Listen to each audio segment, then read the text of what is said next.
교회가 고린도 교회거든요. 그런데 중요한 거는 이제 고대 그리스, 그 당시에 그리스의 아테네, 스파르타, 에베소 같은 그런 도시처럼 고린도도 역시 주요 항구 도시였어요. 그러다 보니까 항구 도시는 뭐가 많을까요? 상업이 발달했으면 돈이 많죠.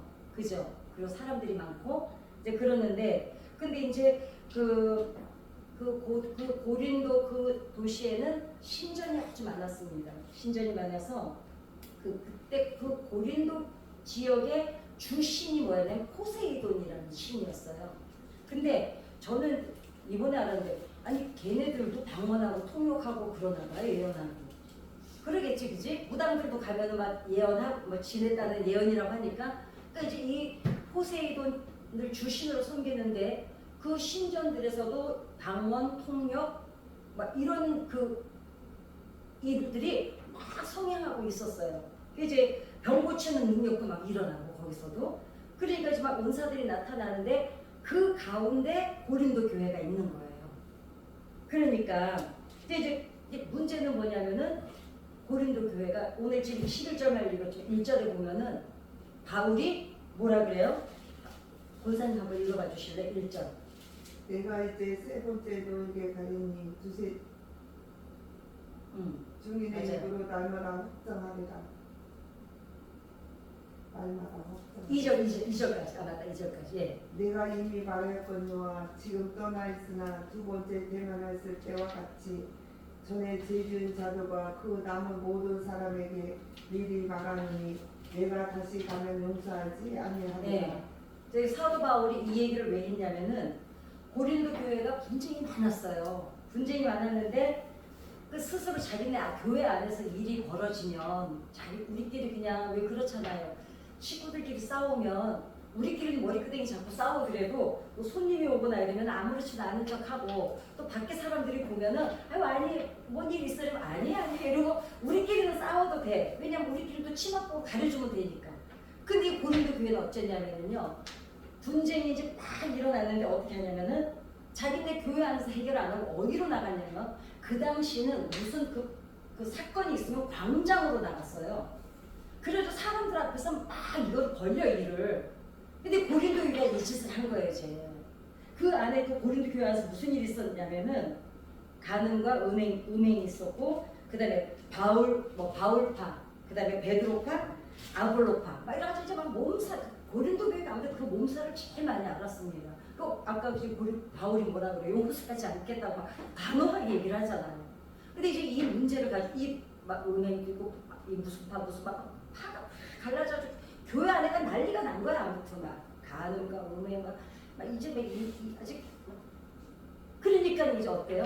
이거를 가지고 광장으로 나가서 지네 입을 다 까발려가지고 개망신을 당하고 있는 거예요.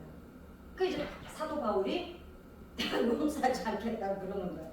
그러면은 만약에 요새 우리 요즘도 그러잖아요. 교회들이 뭐 세습 때문에 법정에 가지, 뭐 금남교회 같은 경우는 정말 그야말로 무슨 뭐 성추행 문제로 법정 가서 그 MBC가 그냥 그 난리를 MBC가 볼 때는요. 제가 그 MBC가 몇 번을 아무튼 취재하고 끈질기게 그러면은 MBC를 막 욕했거든요. 기독교인들이 욕한 게 아니죠. 건수를 주지 말았어야죠. 그쵸? 엄밀히 따지면 건수를 주지 말아야 되는 거예요. 근데 또 방송들도 유난히 또 그래요. MBC가 좀 그렇습니다. 이제 그래서 저는 MBC 안 봅니다. 왜냐면 물론 우리 교회들이 잘못은 해요. 유난히 걔네들은 아무튼 유난히 기독교를 갖고 걸고 넘으시는 게 MBC예요. 그래서 저는 MBC 절대로 안 봅니다. 그 채널 11번은 아예 뛰어넘어. 이렇게 그냥 넘기질 않고 번호로 눌러서 11번을 뛰어넘어서 그때 제가 아무튼 그 사건 난 뒤로는 보질 않습니다. 그리고 뭐 명성교회 그 사건이 뭐고 아무튼 모든 기독교의 사건은 MBC가 아무튼 떠드는데 마찬가지죠. 이때도 만약에 우리가 그 당시에 만약에 고린도 시민이었으면 어떡하겠어요? 우리도 교회고 저쪽도 교회야.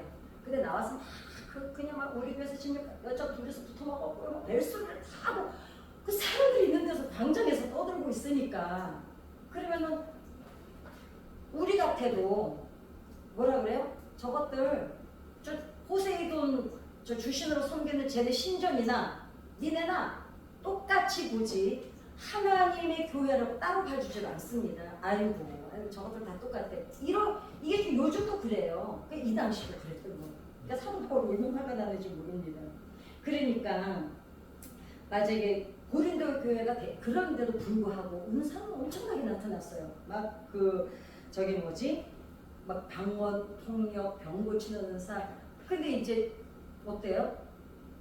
그 포세이돈 주신으로 섬기는 그 신전들에서도 똑같으니까 사람들이 볼 때는 뭐 저 고린도 교회나 저 신전들이나 다 똑같지 않나 이제 그렇게 봤습니다.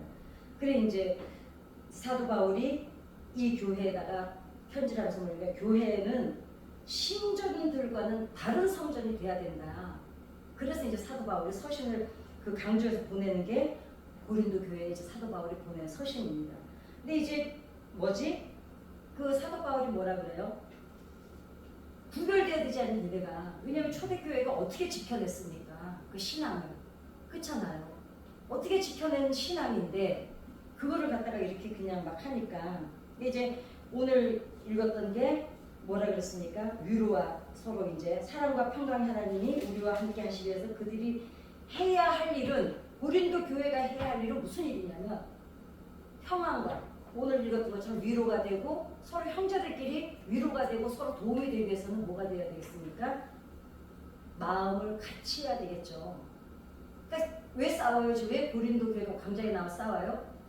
교회 안에 마음을 같이 하지 못하다 보니까 파괴로 그냥 나눠져가지고 나와서 이제 쌈박질을 하는 겁니다.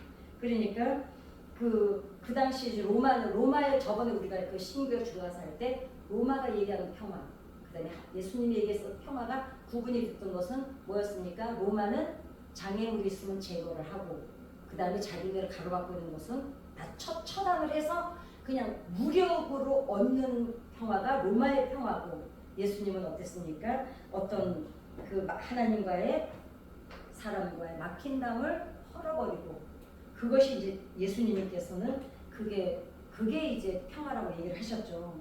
그런데 지금 고린도 교회는 어떻게 하고 있습니까? 똑같은 거예요. 거기 그냥 세상 사람들이나 고린도 교회는. 그래서 그러면 교회에서 그럼 평화는 얘기하는 건 뭘까? 로마는 막 골치 아픈 거 제거하고 자기네 저거 다 처단하고 그냥 약자들은 다 깔아뭉개고 이게 평화고 하나님의 살롬은 뛰어넘고 자 그런 고린도 교회가 지금 막 분란이 있는데 사도 바울은 무슨 얘기를 하냐면 그럼에도 불구하고 니네가 서로 그 문제를 뛰어넘고 품어주고 그 다음에 문제가 되지 않고 그것을 뛰어넘는 것이 하나님이 주신 평안이라고 사도 바울이 지금 서신을 하고 있습니다. 그게 바로 그런 게 교회의 공동체가 지향해야 되는 평화다, 화평이다. 그래서 이제 그러면은 이때는 이제 사도 바울이 썼었고 이 평화를 얘기를 하는데 이제 여기에서 그 왕성하던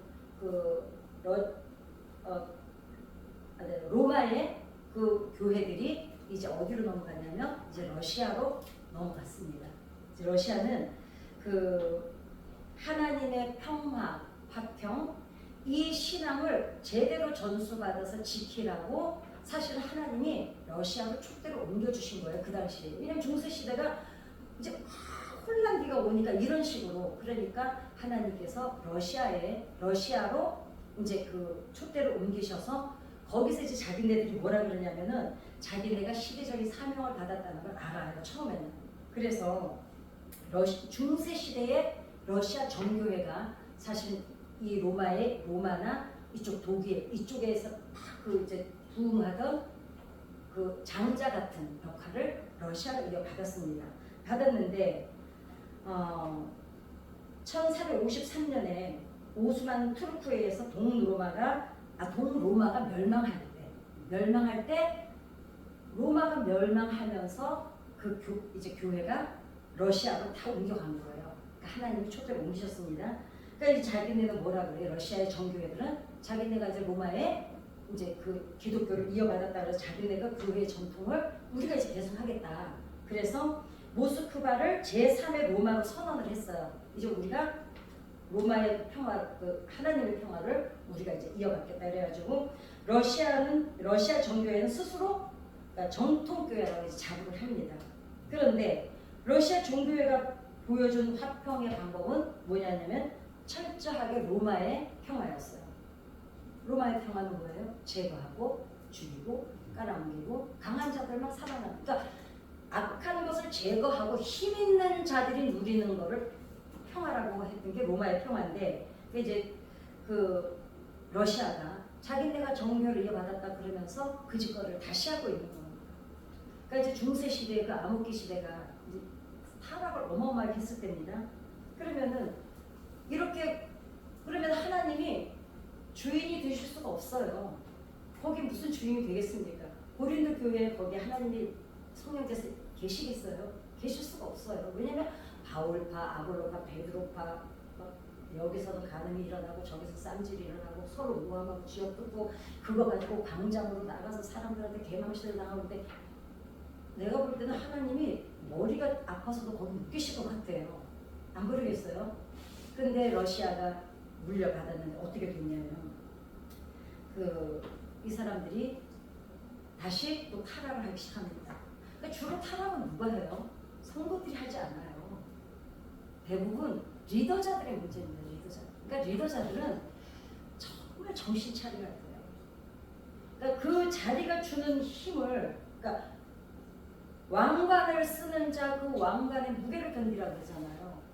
그거를 왕관의 무게를 견디려면은 왕관을 쓰는 만큼의 무게는 본인이 책임을 져야 되거든요. 그게 견디지 못하겠으면 그 자리를 내려놔야 돼요.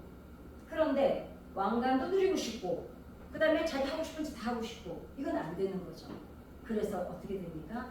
러시아 정교회가 또 타락을 하기 시작하니까 하나님께서 어떻게 하시냐면은 1917년에 볼세비키 혁명을 통해서 그 하나님께서 촛대를 옮겨버립니다. 그런데 19세기 러시아 정부에 맞서서 화평을 주장했던 작가가 제가 저번에 말씀드렸죠. 톨스토이. 제일 대표적인 작가가.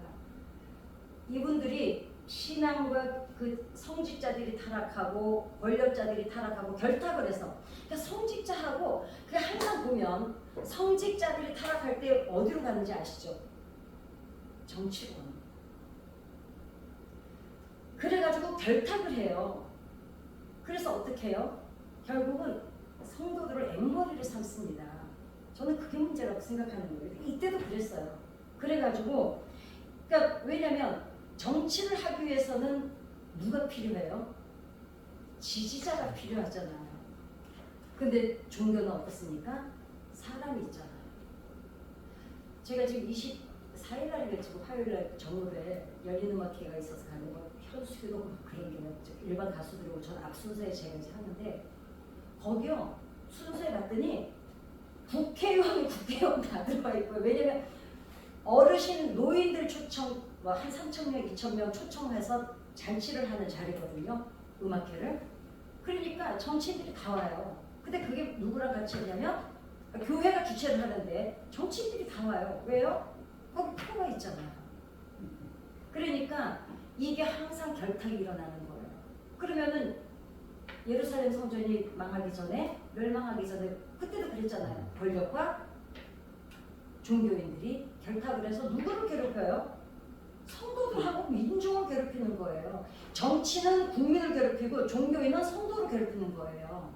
그게 지금 이때도 그러니까 어느 시대나 이 시대는 왜 그러냐면 사실 지금은 성도들 무서워서도 목사님들이 못 그러는데 이때만 해도 문맹률이 97%, 87% 이랬대요.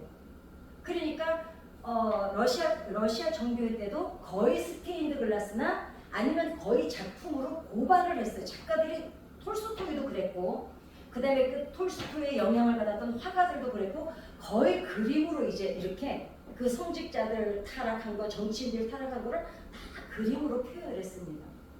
그랬는데 여기에 보면은 그 톨스토이의 이제 영향을 받아서 그 사실주의, 그러니까 사실주의라는 건 뭐예요? 있는 그대로를 그림으로 표현하는 사람 화가들을 사실주의 화가라고 그러는데 그 사람 저 바실리 페로프라는 화가가 있었는데 이분 작품도 유명합니다. 이게 뭐냐면 수도원의 식사라는 작품이 있는데 이 작품의 내용이 뭐냐면 큰 만찬이 열리고 있어요. 만찬이 열리고 있는데 성직자들이 거기 쫙 있는데 다 엘리 제사장처럼 다 그냥 막 비대해가지고 몸을 못 움직일 정도로 막 이렇게 그 그림에 보면은 그 성직자 뭐지 거룩한 옷을 입었는데 여기 막 벌어져요. 그러면 그 그림에서 그렇게 표현을 했어요. 막 얼굴을 이렇게 빨갛게 표현하고 막 기름기가 출줄 흐르게 표현을 했어요. 그리고 막 만찬이 열려 있습니다. 그리고 저쪽에는 막 여기서 또 막 이렇게 꾸민 어떤 귀부인이 이제 서 있는데 들어오는 문 앞에 들어오는 거 그림으로 표현했는데 그 사람이 누구냐면 교회에 헌금을 제일 많이 하는 물주인 거예요. 그리고 거기에 그 성직자 몇 명이 막 아주 막 이렇게 하는 그림이에요. 막 안내를 해. 그 헌금을 많이 내는 사람이니까 돈줄이니까. 근데 그 표정을 너무너무 비굴하게 그렸어요. 그 화가들이 이 당시에 이렇게 다 그냥 아주 사실주의로 그대로 표현을 한 겁니다. 근데 이제 막 그 그림이 있는데 이쪽에 보면은 아주 남루한 바짝 마른 한 여인과 바짝 마른 어린 애가 이렇게 손을 이렇게 내밀고 있어요. 여기에. 그리고 그 손가락을 이렇게 따라가서 보면 저기 예수님의 십자가가 있어요. 근데 이 여인은 지금 밥을 좀 먹을 걸 달라고 구걸을 하고 있는데 이 사람들은 십자가도 안 보고 있어요. 아무도 십자가를 보지 않고 이 가난한 모자도 아무도 쳐다보지를 않는 그림이에요. 그리고 거기에 그 그림에 보면 어떤 성직자는 술을 너무 취해가지고 바닥에 가지고 그냥 너그러서 자고 있는 성직자도 있고 웨이터가 빨리 술 안 딴다고 막 웨이터한테 막 손가락질하면서 승질을 부리는 그 성직자도 있고 이제 그러니까 이 톨스토이나 이런 화가들은 누구 미움을 받았을까요? 그러니까 뭐 아무튼 성직자들하고 정치인들한테 항상 박해를 받았던 게 또 이 당시에 이제 이 작가들입니다. 그래서 그러면은 이 그림 속을 본다면 예수님의 화평 성직자들이 모임인데 여기에 하나님의 평화가 있냐를 표현한 거예요. 여기에는 뭐가 있을까? 하나님의 평화가 없죠. 예수님은 그냥 상징이야 상징. 그 다음에 이 사람들은 그냥 돌봄을 받지 못하는 거예요.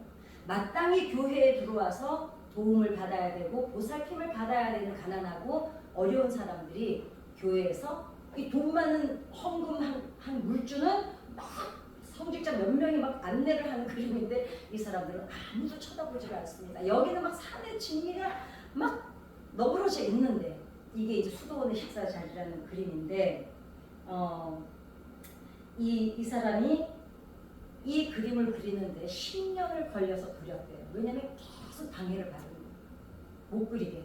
그랬는데 이 사람이 자기가 그 고발하는 그림이니까 그 그림을 이제 그래도 여기에 화평 근데 그 시대를 가장 적나라하게 표현한 게 러시아 성직자들을 가장 표현한 게 정교회라고 우리가 하나님의 촛대를 이어받았다는 그 중세 시대의 러시아 정교회가 그렇게 타락이 되어 있었다는 거죠. 그러니까 교회 사실은 어느 시대든지 교회가 타락하면 안 됩니다.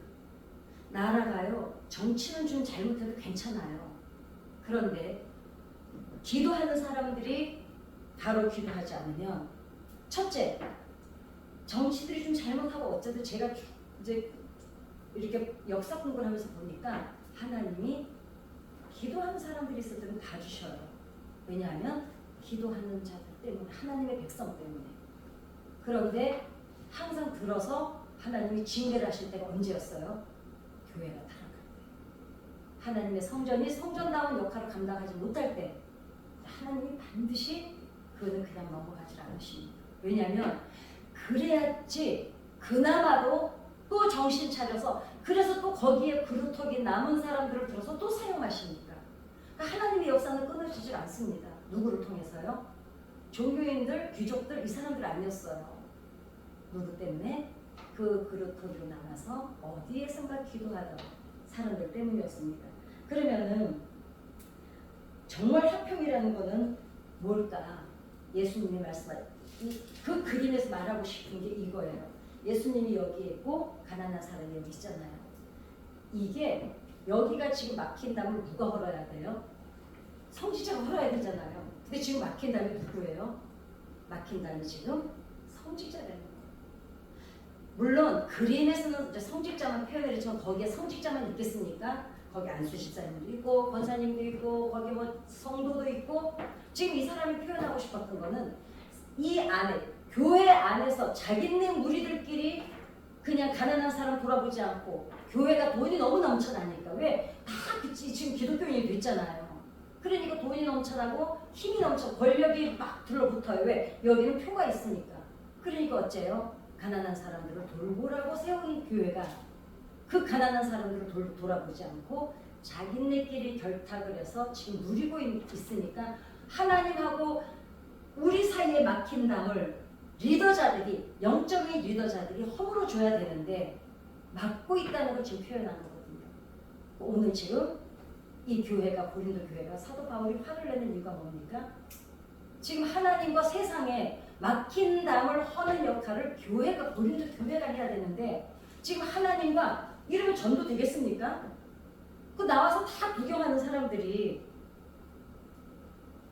그 쌈질하는 거 보면서 나도 이번 주에는 교회를 가야지 이러겠어요? 교회 가야지 했다고 생각했다가도 그 쌈질하는 걸 보면은 무슨 생각을 할까요? 아유 그냥 교회 가지 말고 그냥 우리는 내 주먹이나 믿고 살자 이렇게 되는 겁니다. 그러니까 지금 사도 바울이 이 이야기를 하고 있고 그 글이 러시아 정교회도 지금 그림이 그 이야기를 하고 있는 겁니다. 그럼 여기서 우리가 뭘 생각해야 되느냐? 오늘 이 시대에도 그렇게 교회들이 많은 문제들을 안고 교회만은 아니죠. 우리가 삶 속에서도 어쩌면 잠깐 우리가 긴장을 늦추는 사이에 하나님과 세상과의 막힌 담을 헐어야 되는 역할을 해야 되는 게 교회고 리더자들이고 직분자들이고 성도들인데 어쩌면 우리도 그렇게 막을 때가 있지 않을까. 그거를 지금 오늘 한번 되새김질 해보라는 거 이제 하는 거예요. 그러니까 정통교회 그 소명을 이어받았다고 했지만 이 러시아 교회가 어느 정도로 또 타락을 했었냐면 바실리 페로프의 다른 지상에서의 마지막 여행이라는 게 있는데 이 작품을 또 있는데 뭐냐면 어떤 아주 남루한 이제 아줌마가 이제 애들을 두 명을 데리고 이 술에다가 나무 관을 끌고 언덕으로 올라가는 이제 그림이에요.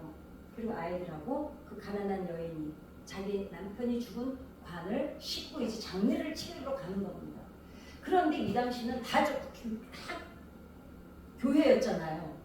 다 기독교인이었잖아요.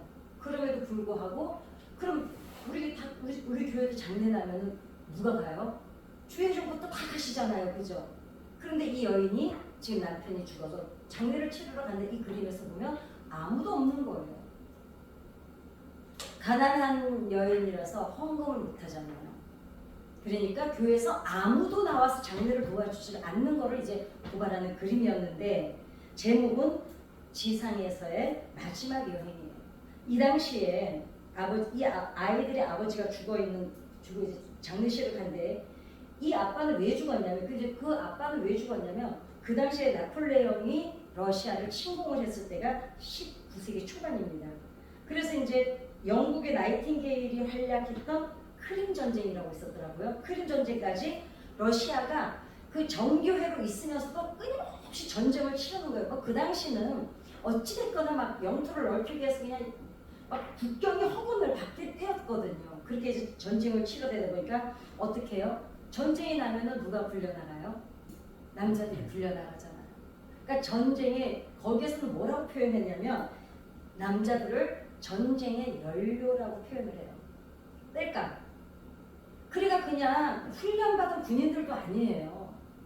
그냥 무작위로 그냥 남자들은 다 끌려나가는 거예요. 그러니까 그러면은 제대로 총도 쏠 줄 모르고 훈련도 안 된 이 아버지들이 끌려나가서 전쟁터에서 거의 뭐 99%는 죽습니다. 그렇게 돌아와요. 그럼 돌아오면 그 전쟁통인데 이 사람들은 이렇게 비대하게 살고 있는데 그 전쟁터에서 죽어서 돌아온 아버지를 교회에서 아무도 돌아보질 않는 거예요. 그래서 그 그림이 대비가 되는 거죠. 그 물주가 왔을 때는 막 주의 종들이 다 덤벼 들어가지고 안내를 하는데 이 가난한 여인은 아이들하고 나무관 하나를 싣고 정의를 치르러 가는 거예요. 그러니까 이렇게 사람들이 왜 러시아 그 그림이 하고 싶은 얘기가 그거예요. 왜 러시아의 성직자들은 이들의 장래 행렬에 동행하지 않았을까? 가난한 사람들이기 때문에 관심 바뀌었어요. 아무도 돌아보질 않습니다. 그러니까 그런데 하나님이 원하시는 건 뭘까요? 소외된 사람들과 같이 할 때 그러니까 우리 교회도 마찬가지고 그 당시나 이 당시나 마찬가지겠죠. 하나님의 사랑과 도움이 필요한 사람들한테 우리가 찾아갈 때 그때 막힌다니 허물어지는 거잖아요. 근데 우리가 안 찾아보고 그냥 내버려 둘 때는 어떻습니까? 결국 거기에 또 하나의 벽이 생기는 거죠. 그 사람들이 그거 보면서 우리 같은 게 교회가 왜냐면 교회로 와도 환영을 못 받으니까요. 그냥 뭐 성직자들이 그냥 그 물주 같은 헌금 많이 하는 사람만 오면은 막 뛰어나가서 오셨나고 막 당회장실로 불러다가 막 차 대접하고 막 그러는 거야. 그리고 이런 집 오면은 그냥 뒤에 그냥 가만히 왔다가 그냥 가만히 예배드리고 가는 거예요. 그 이 사람들이 있을 곳이 없는 거예요. 근데 예수님은 지금 누구를 보고 계세요? 그 뒤에 아무도 모르게 들어와서 그냥 조용히 예배드리고 그냥 조용히 나가는 그 사람들을 주님은 따라가고 계시죠. 그래서 세상은 로마의 평화를 추구하는데 교회만이라도 하나님의 평화를 추구해야 되는데 어떻습니까? 어쩌면 글쎄 우리 교회가 안 그러다 보니까 우리도 좀 약간 우물한 개구리 같은 영향이 좀 있어요. 왜냐면 우리는 그냥 우리끼리는 그렇게 안 사니까 아니 그런 사람들이 있어 이러는데 제가 저번에도 그랬잖아요. 제가 정말 많은 교회를 다녀봐서 별교회가 다 있다고요. 어떤 교회는요. 딱 제가 그 얘기 한번 해드렸을 거예요. 전화가 왔어요. 집회를 그날 출발해서 가는데 이제 2시 예배에 와다 2시 집회를 해달라고 해서 가는데 목사님이 전화가 왔어요. 뭐라 그러시냐면 집사님 오늘은 우리 교회 오시거든 전도 얘기는 절대로 하지 마세요 이러는 거예요. 그래서 지금 관계전도 세미나를 하러 가는데요. 그래서 그럼 저를 왜 부르셨어요? 그랬어요. 그럼 목사님 저를 왜 초청하셨어요? 그랬더니 우리 교인들이 이번에 그냥 하도 막 행사가 많이 끝나서 오늘은 집사님 오셔서 찬양만 많이 불려주시고 그냥 오늘은 성도들 그냥 아주 흥겹고 재밌게 그냥 즐거운 시간 보내라고 집사님을 초청했다는 거예요. 제가 사실은 고민을 너무너무 많이 했었어요. 갈까 가지 말까. 그럼 다른 사람 부르세요. 이러고 싶은데 제가 궁금하더라고요. 대부분 교회들이 목사님들이 내가 안 한다 그래도 하라고 부탁하는 게 사실은 헌금 얘기하고 전도 얘기거든요. 그게 주를 이뤄요. 근데 저는 미리 가서 목사님들하고 그런 얘기를 잘 안 합니다. 딱 세팅해놓고 목사실 오라고도 안 가요. 그냥 가서 순서만 물어봐요. 목사님 제가 시간 얼마나 하면 됩니까? 왜냐면 벌써 그런 얘기 할 것 같은 교회는 왜냐면 이미 그 얘기를 듣고 여기로 올라가면요. 제가 너무너무 거슬려서 집회를 제가 하고 싶은 대로 하지를 못해요. 저는 이미 그 집회를 가기 전에 제가 무슨 놀다 가겠어요? 기도하고 준비하고 가잖아요. 그러니까 저는 그 영적인 방해를 받고 싶지 않아서 이 교회가 그렇겠다 이러면 그리고 성전 건축 준비하고 있는 교회는 되도록이면 제가 안 갑니다. 왜냐면 얘기가 뻔하거든요. 물론 제가 이렇게 말하면 안 되지만 어쩔 수 없지만 그 교회들도 사정이 있지만 근데 저는 그거를 못 하겠어요. 막 제가 억울하더라고요. 그리고 막 제가 심장이 막 뛰어요. 왜냐면 제가 목사라서 이 자리에 있었던 시간보다 성도로 있었던 시간이 더 길잖아요. 아직은요 제가. 저는 아직 그 자리가 더 익숙하거든요. 성도의 자리가. 그러니까 저는 성도의 입장을 더 많이 알고 있잖아요. 근데 저는 주의 종들 세미나를 가면 그 얘기를 꼭 합니다. 주의 종들 항상 강대상에 마음이 거기에 계시지 마세요. 그래요. 항상 저 자리에 좀 자주 내려가 계세요. 그래서 우리 성도들이 무엇이 필요한지, 어떤 위로가 필요한지, 왜냐면 계속 그냥 목회만 해오다 보면은 그냥 뭐 성도들이 목사님 앞에서도 솔직하게 얘기 안 해요. 어려운 일 없어야 되면 바쁘신 경우 4개까지 일어나지고 속을 다 내놓고 자기네 아픈 얘기 안 하잖아요. 교구장님들도 우리 교회도 벌써 몇백 명을 돌보시잖아요. 그분들한테 뭐 정말 성가시게 할까봐. 또 다른 교회들도 마찬가지거든요. 한 10몇 명 있는 교회는 목사님이 숟가락이 몇 개까지 다 알아요. 그런 교회는 또 접어두고라도. 그래서 이제 왜 갔냐면 너무너무 궁금한 거예요. 왜 나를 와서 그냥 와서 이거야. 와서 노래나 그냥 찬양도 아니에요. 그렇게 그래 와서 우리 성도들 재밌게 해주고 가려는 거예요. 내가 무슨 저기 뭐지 그거 제비예요? 가서 찍찍 씻다 오게요? 그러니까 궁금해서 갔어요. 이 교회가 도대체 어떤 교회길래 이럴까? 그래서 갔는데 한 350명 정도 되는 교회고요.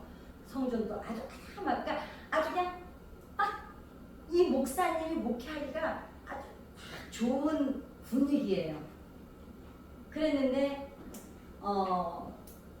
끝나고 나서 이제 들어보니 근데 이제 제가 그날 제가 하나님 저는 그냥 정말 집회하기 싫어요.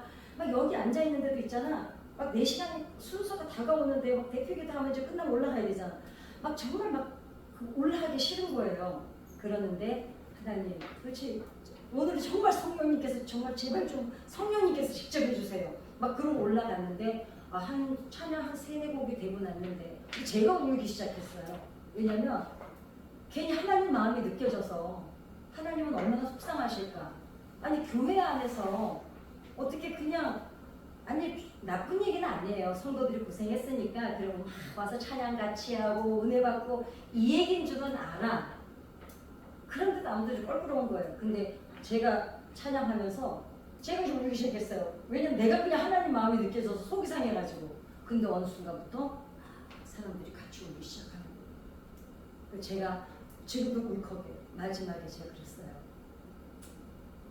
오늘 주님이 여기서 지금 계셔서 이 예배를 지금 받고 계신다면은 어떤 마음일까요? 그러면서 제가 나도 모르게 계속 내가 이 얘기를 하면 좀 목사님이 기분 나쁠 텐데 이러는데도 계속 제가 얘기가 나오는 거예요. 끝나고 나서 봤더니 그 전에 이제 부교육자님 한 분이 울고 나갔나 봐요. 그러니까 그리고 또 한 번은 누가 성도가 하나 들어와가지고 이단이 하나 들어와가지고 또 울고 나갔나 봐. 이 목사님이 지금 그 인원이 딱 좋은 거예요. 더 안 들어왔으면 좋겠어. 제발 우리 행복을 누가 새로 들어와가지고 안 깨뜨렸으면 좋은 거예요. 왜냐면 그 인원으로 딱 교회 유지하고 목사님 사례비 드리고 그 다음에 어디 해외 교회에 몇 군데 선교비 보내고 아주 살림살이가 딱 재밌어요 지금. 그러니까 뭐 더 들어오는 것도 싫고 왜냐면 요 애들끼리 이렇게 우리끼리 그냥 잘 살다가 이렇게 하자. 전도도 하지 말고 괜히 또 누구 와서 또 누가 와가지고 휘젓고 갈지도 모르니까. 그거는 이해가 되지만 근데 그날 그 예배를 드리면서 이제 저도 제가 그때 무슨 얘기를 하는지 모르는데 아무튼 이분이 뭐 울더라고요. 그러니까 저도 내가 지금 이 얘기하면 좀 목사님 기분 나쁠 텐데 있는데 저도 막 얘기가 나오는데 그게 제가 했겠어요. 성령께서 하셨죠. 나중에 사정은 들어보니까 그렇지만 이제 그 교회가 그 다음부터 그 한 몇 달 뒤에 그 목사님이 다른 교회를 소개해줘서 갔는데 전도를 너무너무 열심히 하고 있다고. 자기네는 절대로 누가 들어오는 거 싫었는데 이제 그래서 그리고 그렇게 교회들이 어떻습니까? 그대로 그냥 가면 어때요? 거기 하나님의 평화는 없는 거예요. 지네끼리의 평화는 있어요. 그죠? 그렇지만 하나님이 원하시는 평화는 거기에는 없죠. 그래서 어쩌면은 저는 그런 생각이 들어요. 요즘에는 참 똑똑한 사람들이 많잖아요. 목사님들도 막 해외에서 유학해야 되고 저는 목사님들이 설교를 잘하시는 분보다 교회가 이렇게 아주 단단하게 든든하게 부흥을 해가는 교회들을 보면은요, 첫째 말을 좀 어눌하신데 아주 인품이 좋은 분들이 있어요. 근데 그런 교회는 보면 막 성장은 안 돼요. 근데 몇 년 뒤에 또 불러서 가보면 아주 아주 탄탄하게 부흥해가는 교회, 막 넘치고 막 이러지는 않는데 아주 잔잔하게. 그래서 보니까 사람들은 아무리 그래도 아무리 스펙이 중요하고 뭐 어디 대학이 나오고 뭐 이런 게 중요한 세상이라고 그걸로 사람을 평가하고 그걸로 계급이 정해져 있어요. 지금 이 시대는 그런 계급입니다. 또 새로운 계급. 그러는데 그럼에도 불구하고 사람들 마음속에 깊은 곳에는 뭐가 있냐면 사람과의 사람 사이에 인격 대 인격에 존중해 주는 것을 너무너무 원한다는 거예요. 그래서 이렇게 보면 인품이 좋으신 분들은 좀 나디긴 해요. 더디긴 해요. 그러나 그분 옆에는 참 좋은 동력자들이 계세요. 엔간에서는 이렇게 등을 돌리거나 이러지 않는 동력자들이 항상 계시더라고요. 근데 세상에 막 정말 너무너무 말씀이 좋고 막 좋아요. 뭐 그분들은 또 뭐라고 할 수 없죠. 왜 그분들은 그들은 노력하고 애쓰고 공부하셨으니까. 근데 하나님 나라는 이거 같아요. 세상의 강점, 세상에서 막 스펙을 자랑하는 이 강점이 그거를 잘 영적인 균형이 잘 맞춰서 관리를 잘하면 괜찮아요. 근데 이게 너무 영적인 것보다 스펙이 너무 앞서갈 때, 그러니까 세상의 강점, 사람들이 부러워하고 칭찬하는 강점이 어쩌면 천국에 들어가는 거에는 약점이 될 수도 있다는 경우가 있더라는 거죠. 그래서 저는 너무 뛰어난 사람들 앞에서 우리가 왜 이렇게 주눅들잖아요. 응? 아니 지난 하나 뭐 크게 틀리고도 없는데 괜히 주눅들잖아요. 그래서 그러나 세상에서 약한 것은 약점은 약한 사람, 약점을 가진 사람은 하나님이 함께 하시면 어때요? 오히려 이 강한 자들을 부끄럽게 한다는 거예요. 그래서 저는 교회는 세상에서 자랑할 수 있는 세상의 강점을 가진 사람들이 많은 것보다는 하나님의 강점을 가진 사람들이 많은 교회가 어쩌면 더 든든히 서가는 게 아닐까. 그런 사람들이 많이 안 일어나 좋아요. 우리가 아름아름 단단하게 자리를 잡아갈 때 예수님이 말씀하시는 평화, 화평, 세상과 하나님과의 막힌담을 헐어주는 역할을 세상에서 강점을 갖지는 못했지만 세상에서는 약점을 가진 것 같지만 하나님 나라에 들어가는 데는 그것이 오히려 강점이 될 줄 믿습니다. 그래서 우리가 삶 속에서도 어찌됐거나 이 고린도 교회를 통해서 알 수 있는 것, 우리가 세상과 하나님 사이에 막힌 담을 우리가 헐 수 있는